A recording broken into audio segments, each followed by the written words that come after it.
what have you seen? Anything outrageous in your history?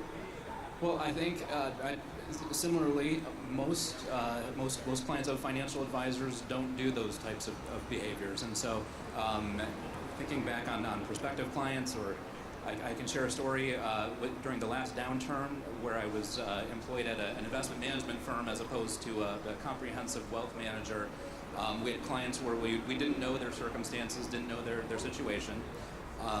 During the kind of the depths of the market, this client, we had invested his rollover IRA of about $500,000 in stocks for long-term growth. He was a relatively young individual, had lots of time on his hands.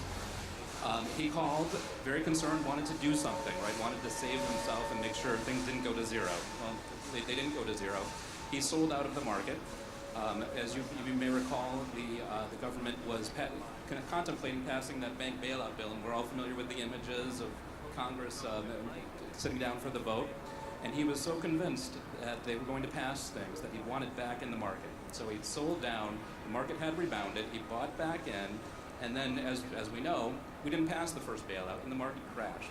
Well, he went through the same thing during the second vote. This time he was again convinced that they were going to pass the bill. They did pass the bill, but this time the market crashed.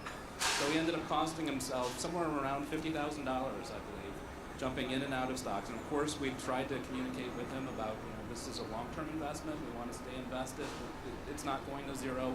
But sometimes investors feel they just have to do something in order to save themselves.